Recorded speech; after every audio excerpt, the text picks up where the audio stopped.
anak generasi Z ini perilakunya gimana, bentuk acceptance-nya, Hmm. kognitifnya, progresnya gimana. Jadi saya sampai baca eh, websitenya Stanford Hmm. di education itu sama di Oxford dan beberapa survei-survei yang dikeluarkan PISA sebenarnya untuk jadi mencocokkan sebenarnya generasi saat ini tuh sebenarnya seperti apa sehingga kita bisa punya pemikiran untuk mendesain pembelajaran di perguruan tinggi karena memang sejak khususnya 4 tahun ini saya sangat concern sebenarnya dengan teacher candidate calon Hmm. guru karena saya Hmm. ya lumayan lumayan punya pengalaman tidak baik ya dengan beberapa pihak sekolah misalnya kalau mau menerapkan riset itu kan beberapa enggak semua tapi satu dua sekolah itu kadang-kadang punya rule sendiri dan Ya. sepertinya riset saya tidak bisa seperti itu terlalu banyak intervensi sehingga saya merasa bahwa oh mungkinkah dengan mendoktrin calon-calon guru di masa depan ini bisa merubah apa yang terjadi di sekolah sih sebenarnya karena setiap semester itu saya selalu mewawancarai guru-guru di sekolah dan mereka banyak ngobrol bahwa banyak intervensi yang mempengaruhi identitas mereka sebenarnya. Jadi esensi mengajar itu tidak lagi menjadi fokus utama sebenarnya. Lebih ke ya Hmm. sudah pokoknya bulan ini harus habis gitu asam basa gitu. Jadi Nah, tidak lagi oke. pada level kayak how to design Ya. gitu. Iya, jadi sebenarnya, nah yang lumayan berat itu ya karena ini sih, karena si calon guru ini kan sudah masuk di generasi Z, Mhm. sehingga saya sebagai millennials itu ya harus, eh, jadi kalau kita di riset itu mungkin Bunga juga pasti tahu lah. Jadi di latar belakang itu kita harus punya state of art. Jadi membuat sebuah sajian yang mungkin klasik secara teori, tapi masih relevan dengan zaman sekarang. Nah, itu tuh agak-agak susah. Jadi itu saya buktikan di dua riset 2 tahun terakhir di tahun lalu sama Prof. Atik Hmm. mengangkat tentang culture, kehadiran eksistensi kimia di dalam sebuah budaya Banjar. Dan tahun ini saya fokus di mengembangkan skill calon guru dengan situasi yang keberagaman. Jadi saya mengangkat aspek diversitas. Eh, karena ternyata itu juga dikampanyekan oleh pemerintah sebenarnya bahwa kemampuan bekerja dalam tim yang memiliki latar belakang yang berbeda itu akan banyak terjadi di masa depan. Nah, itu juga akan dialami oleh guru-guru, calon-calon guru khususnya yang mahasiswa. Jadi yang sedang saya perbaiki itu sebenarnya mental health karena memang mereka Hmm. mengakui itu. Hmm. Mereka memang mengakui very sensitif, kemudian gampang gampang stres. Dia menganggap kuliah itu, nah itu semua ada hubungannya dengan eh, kultur digital Hmm. Oke. tanpa disadari, Hmm. Tanpa disadari ya. tanpa disadari. Oke. Oke, baik. Pak Mubarak, ini dari tadi Pak Ardian belum ada membalas pesan saya karena posisi kalau tidak salah tadi setelah acara tadi beliau bersiap kayaknya ke Banjarmasin sepertinya. Mungkin tidak apa-apa Oh ya kita ya, langsung mulai saja ya, berarti ya. oh silahkan. Saya Oke, dibuka sambil sama Ibu Mun aja udah merasa oh, Masya terhormat ini. Allah gitu ya. Padahal saya ingin membuat Anda lebih terhormat lagi maksudnya seperti Jangan, itu. Insya Allah. Oke, baik ya. Sambil mungkin menunggu yang lain juga bergabung, intinya ini untuk peserta wajib. Pak Mubarak bisa melihat gitu ya, mereka sudah merubah format nama di Zoom-nya masing-masing. Untuk PW itu artinya peserta Oke, wajib.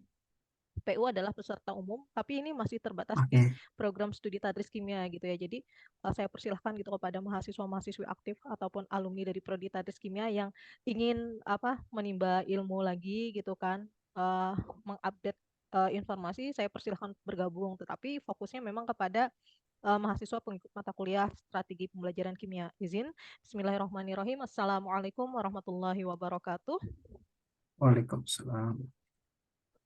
Yang saya hormati Waalaikumsalam. narasumber Pak Al Mubarak MPD dari Program Studi Pendidikan Kimia Universitas Lambung Mangkurat serta peserta kuliah tamu SPK Strategi Pembelajaran Kimia yang hari ini bergabung di Zoom. Ada di Zoom juga untuk peserta wajibnya ini posisi berada di kelas seperti itu Pak. Tetapi juga mereka menyimak lewat Zoom masing-masing juga karena ada kendala di proyektor suara agak ini keputus-putus keluarnya. Jadi juga masuk melalui akun masing-masing seperti itu. Seharusnya rangkaian acara ini dibuka oleh sekretaris prodi yang mewakili ketua prodi, tetapi saya memohon maaf hingga tadi selesai perbincangan awal kita, beliau belum ada balasan seperti itu. Semoga walaupun saya gitu ya yang membuka tidak mengurangi apa ya, tidak mengurangi nilai dari pelaksanaan kuliah tamu ini.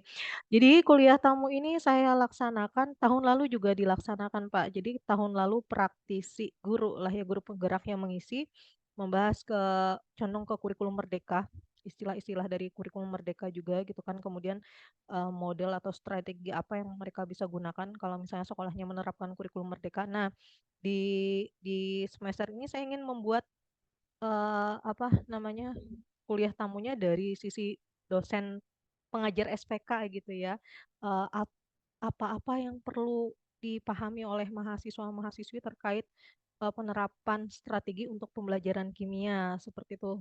Saya khawatir misalnya apa yang saya sampaikan masih banyak kurangnya, jadi biar update gitu ya, makanya nyari dosen untuk mengisi di mata kuliah ini, seperti itu.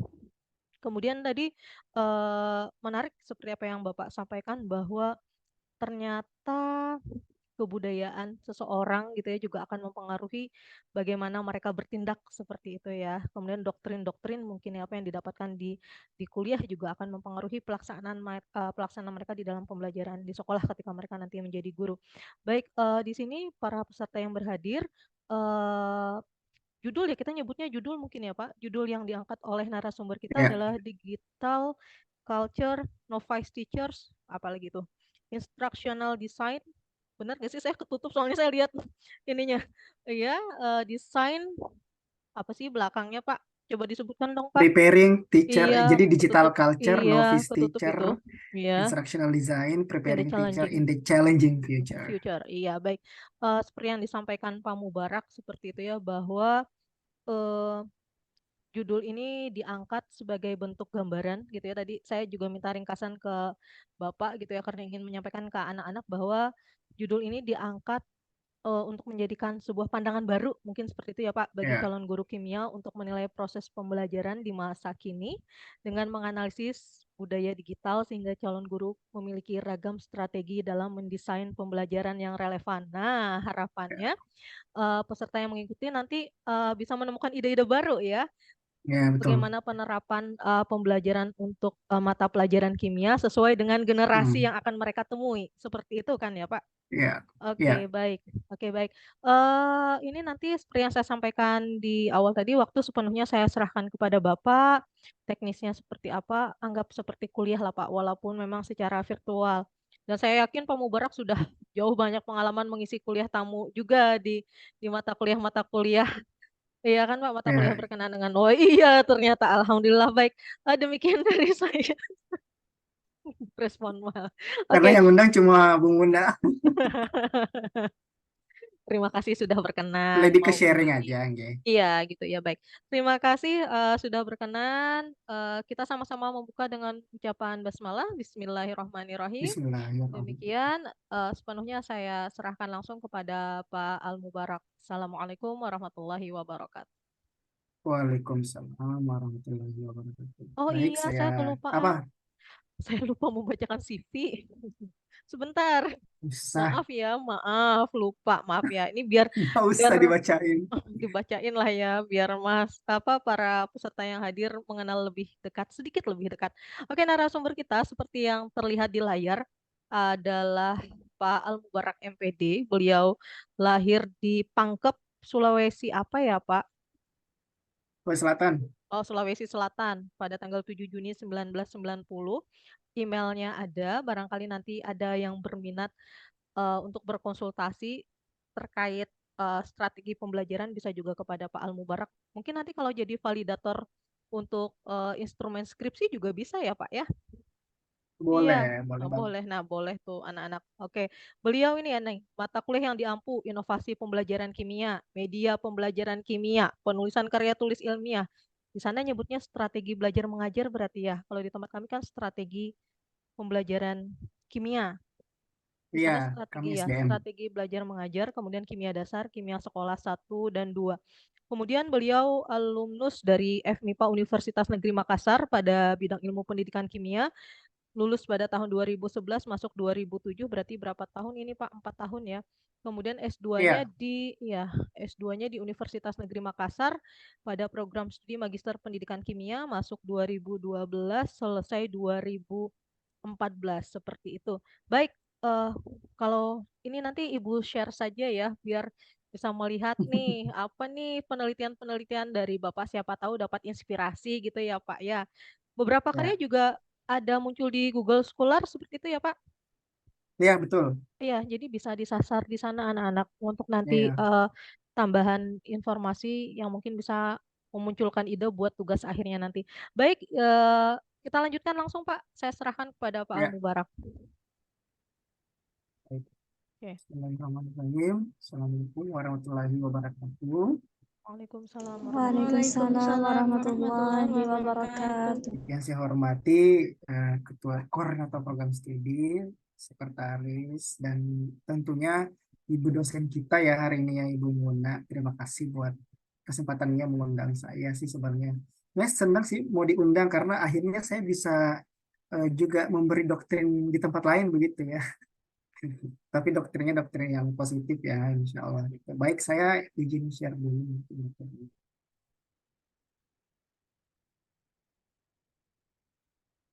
Hmm.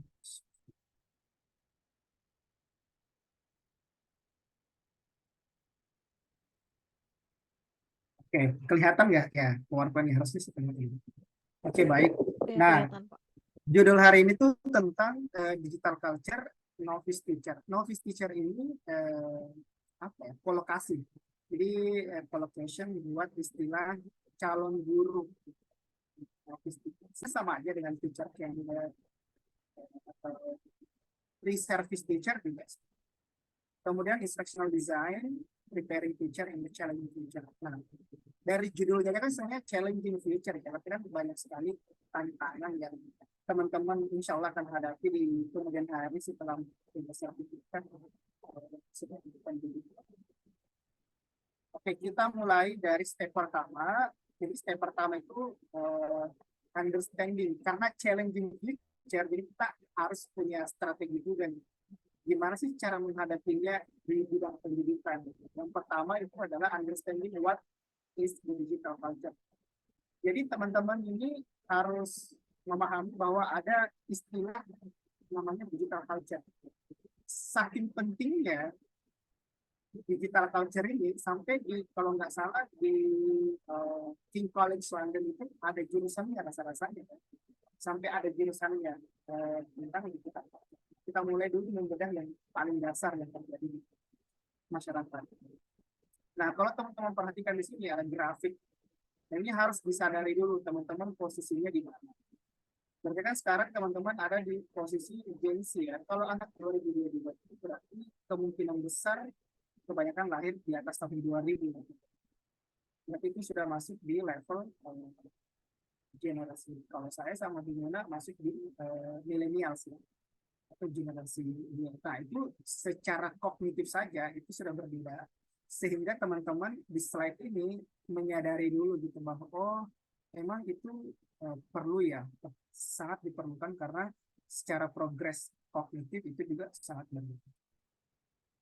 Nah, kemudian kalau teman-teman perhatikan di sini, ini ada sumbernya enggak sih? Harusnya sih ada ya. Nah, ini saya ambil rasa-rasanya dari oh ini dari Wikipedia. Nah, kalau kita perhatikan ya, Gen Z itu accounted for kayak 32% ya, 32% itu adalah penduduk bumi. Berarti kan hampir separuh bumi ini itu Gen Z karena 32%. Nah, jadi antara umur 20 sampai umur 29 itu rata-rata adalah populasi yang paling besar. Nah, itu disadari dulu pertamanya, oh oke, Gen Z yang paling banyak. Artinya di kemudian hari kalian punya kompetitor yang banyak. Dan cara saya berkompetisi dengan Ibu Muna dulu waktu mau jadi dosen atau mau jadi guru mungkin itu tidak akan seberat yang sekarang. Jadi bentuk kompetisinya jauh lebih ketat, orang-orang pintar lebih banyak, orang-orang yang punya skill juga lebih banyak. Nah, ini visual of generasi Z. Nah, kalau saya nggak tahu Ibu Muna ya, tapi beberapa saya tidak mengalami sih sebenarnya. Misalnya ada yang apa namanya, ada yang TikTok, ada yang dari kecil sudah pegang HP, which is not happening in my life. Yang terjadi mungkin di pertama kali pegang HP itu mungkin SMA ya, itu pun masih punya punya ibu atau HP-nya punya bapak gitu. Tidak literally punya kita yang dibawa ke sekolah, itu pun dulu nggak ada yang namanya selfie. Dia cuma main HP aja gitu. Nggak tahu mau ngapain juga di HP karena belum ada Facebook segala macam. Nah, ini rilis di Stanford University saya baca-baca. Ternyata Gen Z itu adalah jadi mereka ini, kalian itu namanya native, digital natives. Digital natives itu artinya kalau kalau kita serap di budaya asli kita namanya orang pribumi. Nah, orang pribumi misalnya Ibu Muna kan orang Banjar nih. Nah, Ibu Muna itu disebut sebagai native, native people, orang pribumi. Nah, kalau sampai researcher menyematkan kata digital natives itu adalah Gen Z, berarti warga pribumi anak digital itu adalah orang-orang yang lahir di atas 95. Nah, itu namanya digital natives. Value diversity dan finding their own unique identities. Jadi ini dirilis Stanford dan Oxford. Nah, uniknya rata-rata riset itu sama. Mereka Gen Z ini, kalian mudah membangun networking, gampang berteman, kemudian lebih kreatif, lebih kritis terhadap situasi. Sayangnya ada yang selalu ikut di riset Gen Z-nya itu adalah mental health. Entah kenapa kesehatan mental ini selalu ada di setiap temuan riset. Nanti kita bahas lebih dalam nanti di berikutnya. Nah, teman-teman yang tidak mau bicara mungkin bisa lewat chat ya nanti. Bukan nanti, sekarang. Nah, how much social media do you have? Teman-teman yang hadir sekarang tahu nggak berapa sosial media yang digunakan? Ayo coba di chat. Ada nggak? Ada berapa gitu? Kan ada WhatsApp, ada Facebook, ada nggak? Atau Bu Muna bisa ikutan? Lagi nulis nih, Pak. Nggak apa-apa, kita lihat. Ya. Biasanya sih nggak ada yang chat, biasanya ya. Mereka sibuk menulis nih. Semoga lah ya ada yang menuliskan. Kalau mau ada yang mau bicara, boleh sih sebenarnya. Boleh ada yang mau bicara langsung? Silakan. Boleh, Kalau mau boleh. daripada susah ini nulis ya, boleh. Iya, Tidak apa-apa. ada nggak? Langsung aktifkan mikrofonnya saja. Ada nggak? Izin, Pak. Iya, silakan Amrina ya. Inggi. Iya, berapa coba sebutkan? Kalau ada Instagram, Instagram, WhatsApp, WhatsApp, Facebook, Facebook, TikTok, itu TikTok, aja. itu aja 4. Ah, masa. Iya. Mahasiswa, Internet. mahasiswa saya ada sampai 12 ini. Ada yang, nah oke, 4 ya. Ada Iya. nggak di sini yang kita persempit deh, Instagram? Ada nggak yang punya Instagram lebih dari satu? Kalau ada berapa? Ada. Amrina punya Instagram berapa? 2, Pak. 2. Satunya itu fake account kan? Inggi. Jadi fake account. Satunya dari real account. Oh, jangan salah, jangan sedih Amrina. Mahasiswa saya ada yang 8. Dia ada khusus buat yang, ada yang khusus K-pop, ada khusus karena dia suka gambar, dia ada Instagramnya, ada buat personal issue, ada buat sepupu-sepupu, ada buat teman sekolah SMA. Saya bilang saya aja satu jarang posting. Gimana kalau kamu 8 ya? Jadi so the point is itu sudah ditulis oleh Trilling dan Fadel di tahun 2009 di buku beliau tentang The 21st Century Skill. itu tingkat kecemasan seseorang akan meningkat. Salah satunya hadirnya second account itu.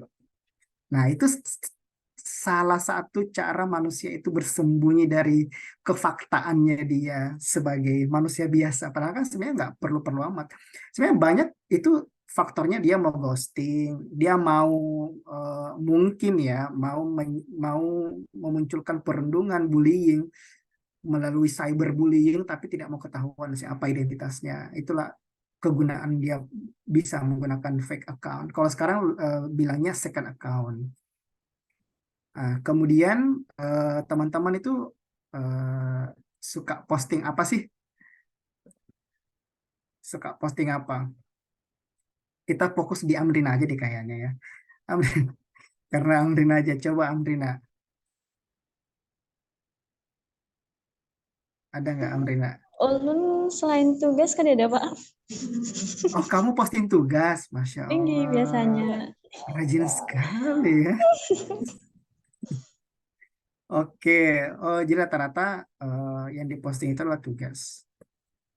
Berikutnya, nah, ini kalian merasa seperti ini nggak? Merasa Pak. Nah, merasa. Rosana mengakui. Oke.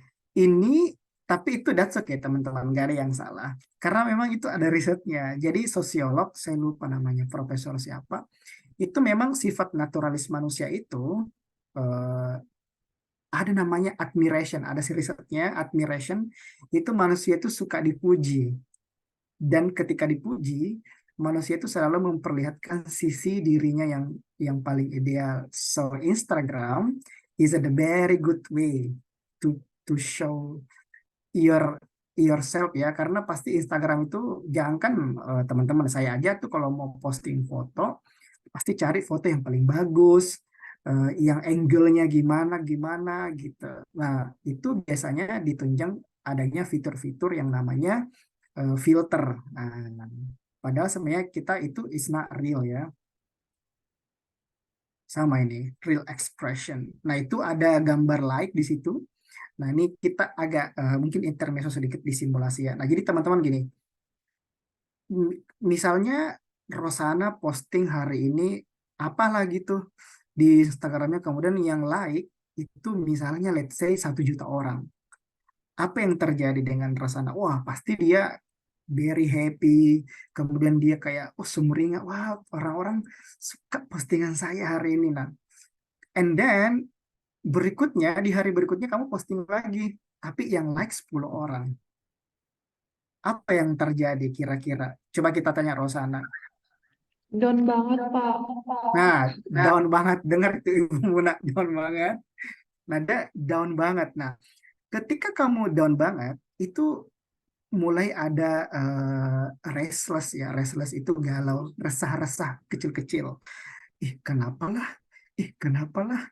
Ih, kenapalah? Sampai seharian itu terus yang muncul di kepala. Ih, kenapalah? Kemudian tiba-tiba Amrina memposting sesuatu. Sebenarnya Amrina ini tidak ada hubungannya dengan situasi kamu saat itu. Tapi tiba-tiba kamu jengkel sama, kenapa sih Amrina itu posting ini itu? Ih, anu banar lah. Padahal nggak ada hubungannya. Itu karena kamu sudah mulai membandingkan diri kamu sama orang lain. Berawal dari love yang sedikit tadi. Nah, kalau teman-teman perhatikan Instagram, kalau if you open the application ya, itu kan nggak ada habisnya kan, digini-giniin kan. Nah, itu namanya infinity slide. Itu memang namanya aja infinity ya. Jadi slide yang tidak akan habis-habis. Kenapa? Disengaja supaya teman-teman itu waktunya habis. Akhirnya apa? Akhirnya tidak produktif. Akhirnya gelisah, tidak fit, tidak. Jadi performa akademiknya nanti itu tidak akan kayak. Terus Bu Mula tiba-tiba, Ibu ada tugas ya hari ini, tiba-tiba, tugas harus. Padahal maybe di hari itu Bu Muna baru ngasih tugas yang kedua gitu. Nah, itu sudah mulai ada anxiety di dalam situ. Jadi itu bahaya sekali teman-teman. Jadi kalau memang itu sudah diresam APJII, rasa-rasanya itu mayoritas Gen Z menggunakan digital platform itu dalam sehari di atas 10 jam. Enggak literally 10 jam, tapi kalau kamu runut per 24 jam itu biasanya kalkulasinya di atas 10 jam. Nah, itu kan wow. luar biasa ya. Jadi tuh efeknya luar biasa si si Instagram ini, dia bisa kemana-mana. Kamu sensitif itu gara-gara itu, kamu jadi hubungannya tidak baik dengan pertemanan itu karena paparan digital. The way, jadi digital culture itu kan bagaimana internet ini mengatur mindset kamu. Ini bukan mengatur kamu ya, dia mengatur mindset kamu. Itu bahayanya ya. Nah ini kayak gini nih, bimbang, kemudian sebelum makan dia posting dulu, kemudian terlihat akrab, padahal sebenarnya ketika foto itu selesai mereka saling lihat HP. Bingung kan? Itu kok followersnya banyak, saya enggak. Kemudian ada cyberbullying, ini yang sedang terjadi sebenarnya, cyberbullying. Kemudian hasilnya apa? Diawali dengan anxiety tadi. Jadi kemana-mana teman-teman. Ada stres, ada frustasi, ada emotion, ada takut, ada nervous, ada amit-amit ya sampai bunuh diri ya, meskipun beberapa kasus juga ternyata ada di kampus. Jadi hati-hati begitu teman-teman ya dalam menggunakan sosial media. Ini bukan berarti kamu tidak boleh pakai Instagram, boleh, sangat-sangat boleh, tapi jangan sampai kalau kamu merasa bahwa sosial media itu sudah mengatur-ngatur kamu, harusnya sih you have to reflect ya, doing reflection kayak kenapa ya? Harusnya kamu yang mengontrol si sosial media itu, bukan si sosial media itu yang ngatur. Itu kalau kamu tanpa kamu sadari teman-teman, itu cara berpikir kamu sampai ke situ-situ tanpa kamu sadari sih sebenarnya. Tontonan yang kamu lakukan, tontonan yang kamu tonton, yang kamu baca lewat sosial media itu semua akan berpengaruh di performa akademik kamu. Jadi solusi, nah ini digital culture. Digital culture itu ini dari surveinya Jack Bray ya di GDS Group. Dia bilang pokoknya digital culture itu the way internet influence human mindset. Jadi dari mindset itu kamu akan berubah jadi orang lain begitu secara perilaku, secara kognitif, kritik sangat kritis, kemudian mungkin akan sedikit radikal terhadap fenomena-fenomena yang terjadi. So you have to be careful using your platform, khususnya yang paling sering teman-teman gunakan ya. Mungkin yang paling sering digunakan mungkin Instagram sama mungkin TikTok. Jadi sekali lagi nggak ada masalah sih sebenarnya dengan you have so many digital platforms, tapi ingat cara menggunakannya. Karena ini bahaya sekali kalau kamu nggak memprotek diri kamu gitu. Salah satu solusi yang bisa saya tawarkan adalah ini dari bukan solusi saya sih. Solusi dari ada penulis namanya Cole Newport. Dia membahas tentang digital minimalism. Ini saya pernah membahas di mata kuliah inovasi, dan waktu itu saya betul-betul di hari itu membedah setiap mahasiswa sosial media yang digunakan. Dan ada satu mahasiswa yang punya 12 akun sosial media. Nah, karena di mata kuliah di hari itu kami membahas digital minimalism, minggu depannya dia bilang, Pak, gara-gara kuliah minggu lalu, sosial media saya sisa 4 katanya. Jadi, saya sangat bersyukur sih sebenarnya, oh artinya ada yang berdampak terhadap kuliah itu gitu. Karena itu kan bayangkan teman-teman, kalau kamu punya 12 platform, kayak kebayang nggak di hari itu kamu harus membuka 12-12-nya. Jadi kayak kalau tidak membuka itu tuh gimana gitu. Nah, gimana gitu tuh yang akan membuat kamu kayak harus posting nih, padahal sebenarnya tidak mesti gitu. Jadi salah satu solusi dari call ini adalah namanya kalau saya bilangnya sih puasa digital. Jadi pertama beberes digital, mengurangi platform yang mungkin kamu tidak relate dengan platform itu. Jangan sampai kamu membuat platform yang sebenarnya ikut-ikutan saja. Jadi pilihlah sosial media yang relate sama kebutuhan teman-teman. Misalnya mau posting untuk men-sharing hal-hal yang positif, yang religius, yang bermanfaat, boleh-boleh saja. Jadi dipilih-pilih gitu. Jadi kemudian intensitas membuka sosial media juga diperhatikan, jangan sesering mungkin. Misalnya ibu gunanya lagi ngajar tetap buka. Ya, kalau saya di kelas itu kalau memang Jadi kalau ada kasus di hari itu tuh, saya memang membolehkan membuka apa aja. Jadi just open your di apa namanya gadget, buka aja karena kita akan bahas, kita akan mendiskusikan ini. Tapi ada juga hari di mana saya tidak membiarkan itu terjadi. Jadi sebenarnya tergantung juga gitu. Oke, sekarang kita masuk ke step kedua. Tadi teman-teman sudah ada sajian tentang, oh dunia digital itu kayak gitu ya. Jadi kurang lebih seperti itu.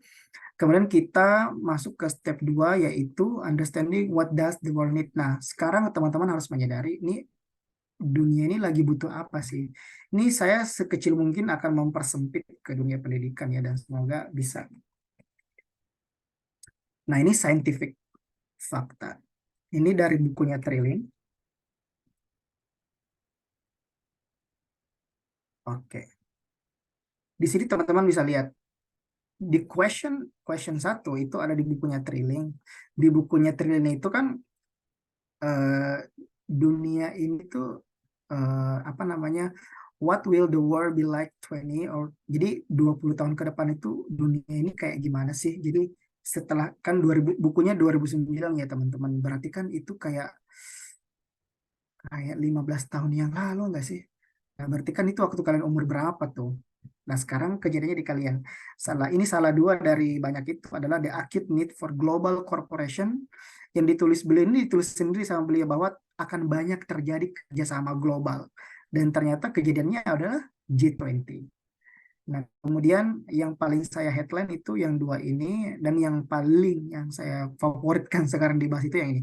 More work in diverse team. Jadi banyak bekerja dalam tim yang memiliki keberagaman yang berbeda. Bisa bahasa, bisa culture, bisa geographies, atau time zone. Nah, yang paling berat nanti itu menurut riset yang saya lakukan sendiri sih sebenarnya. Yang paling berat itu adalah memiliki skill bekerja dengan latar belakang budaya yang berbeda. Nggak usah ngomongin Sulawesi Selatan dan Banjar, nggak usah. Sesama Banjar aja deh.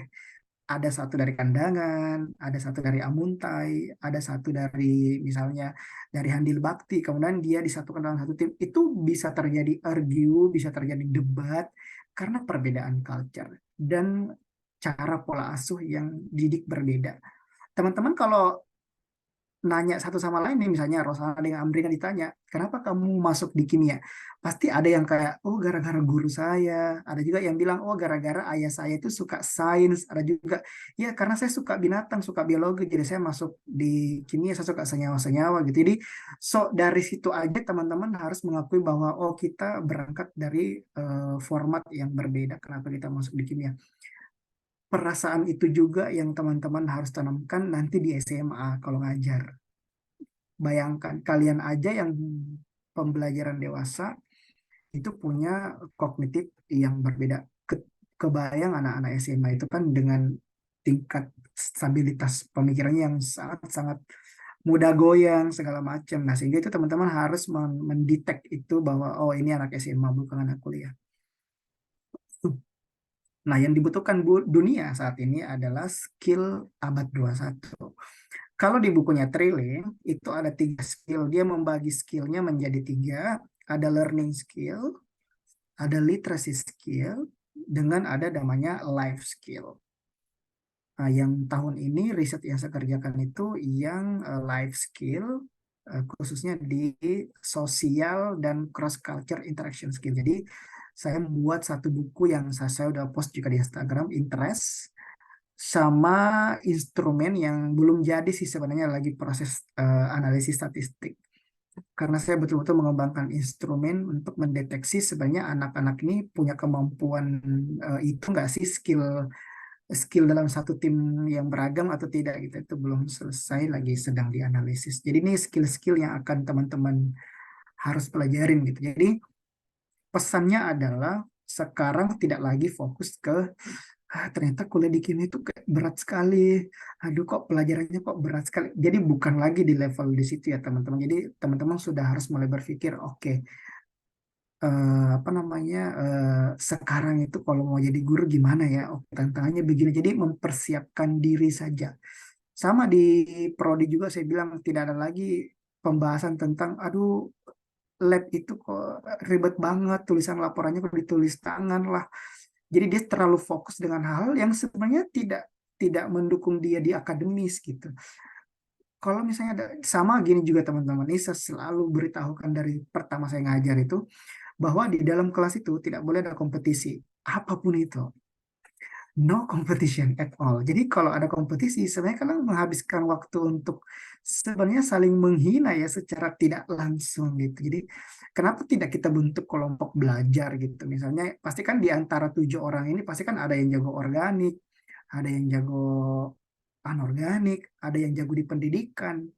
Nah, itu harusnya membantu teman-teman yang lain. Jadi, kalau kalian masih berbicara tentang kompetisi, sayang sekali ya, dengan waktu yang 4 tahun itu sempit loh teman-teman. Kalau kalian mengawali hari terus menerus kuliah itu tetap tiba-tiba besok sudah mau skripsi lah segala macam. Jadi, jangan menghabiskan waktu di situ gitu. Pertanyaan kedua itu sebenarnya skill apa yang dibutuhkan. Nah, saya tahun ini fokus di life and career skill karena guru perlu diperhatikan dan dipersiapkan agar memiliki skill abad 21.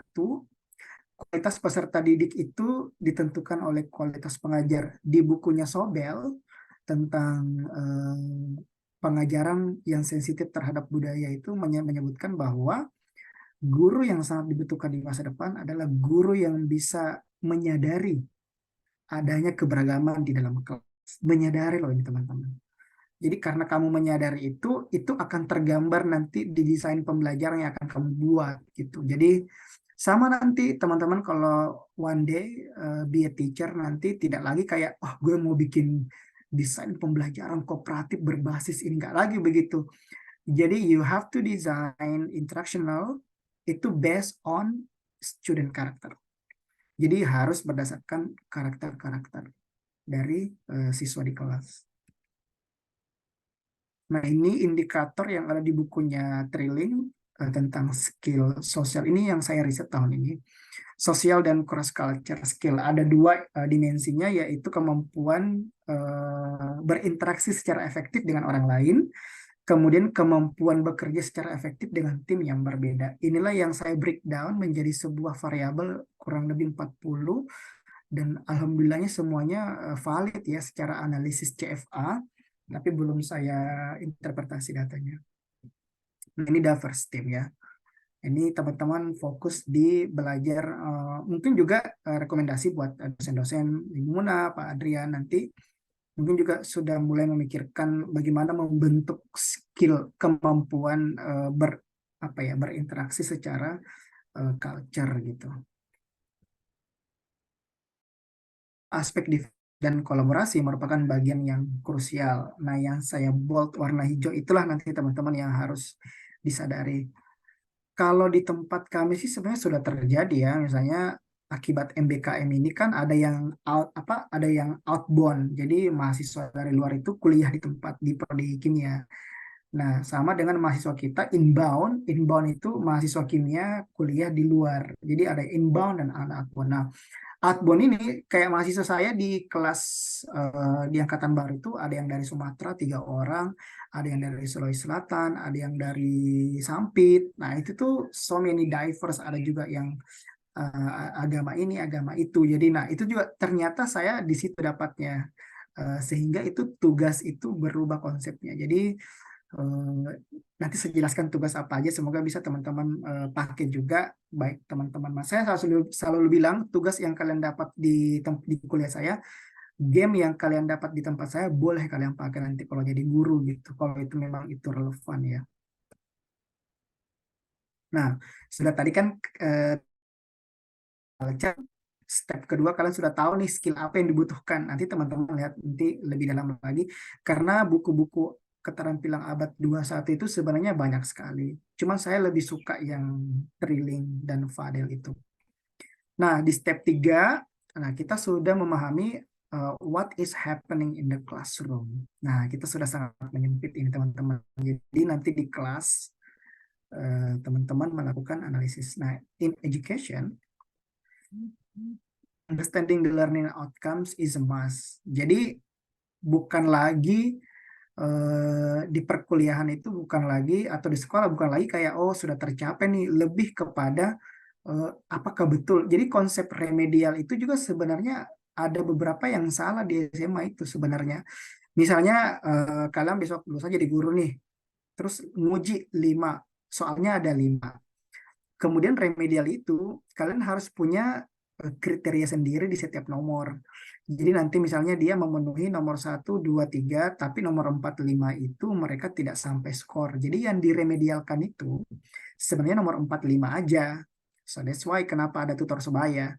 Tutor sebaya itu kamu ngambil orang yang mencapai di skor 4, 5, suruh ajarin orang-orang yang belum mencapai skor 4, 5.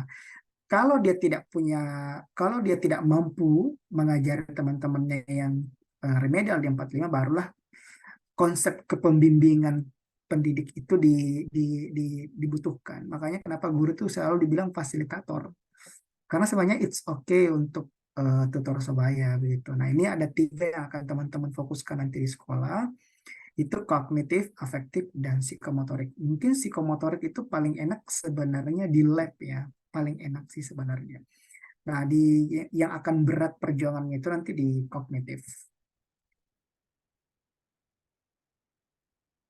Nah, kemudian esensi dalam dunia pendidikan itu kan sebenarnya komponen-komponen tadi ya, yang kognitif, afektif, sama psikomotorik. Nah, itu nanti di dalam pembelajarannya mesti ada aspek 3. Ada teaching, assessment, sama learning. Sebenarnya yang paling saya tekankan saat ini tuh assessment sebenarnya. Jadi dari tugas-tugas yang diberikan itu sebenarnya harus ada indikatornya, misalnya ketercapaian. Jadi harus membuat asesmen sendiri sehingga nanti kalau siswanya nanya, kok aku dapat 65 Bu? Nah, jadi teman-teman punya kriterianya gitu. Ya, kamu dapat 65 itu karena kamu di soal ini tuh kamu jawabannya salah gitu. Harusnya tuh nanti gini dulu gini gini. Jadi sehingga ada evidence-nya, ada buktinya teman-teman kenapa memberi skor seperti itu. Tapi ini sih idealnya ya. Saya nggak tahu kalau kamu sudah di lapangan, banyak sekali intervensi dari berbagai pihak. Nah, itu nanti teman-teman, jadi kemampuan bertahannya itu nanti di sekolah. Nah, ini hasil observasi saya dengan anak-anak yang mengikuti program asistensi mengajar di lingkungan pendidikan. Hasilnya adalah materi kimia sulit, khususnya kelas 10. Siswa tidak berminat belajar kimia, karakter siswa beragam, siswa bosan belajar secara grouping, padahal sangat dibutuhkan. Kebanyakan siswa bertanya di konteks materi, ya karena terlalu banyak noises di kepalanya, karena bersosial media tadi. Sama siswa sulit dikontrol. Nah, sementara pengajar yang sensitif terhadap aspek keberagaman itu sangat diperlukan di lingkungan sekolah karena secara tidak langsung mempengaruhi cara mengajar guru. Kemudian itu kata Heman, Meziro, nah Meziro sama Sobel yang saya tadi jelaskan. Sama inovasi, jadi harus ada inovasi dalam kelas. Inovasi ini teman-teman tidak mesti yang wah gitu atau apa. Jadi sesederhana bikin gitu ya. Gitu. Jadi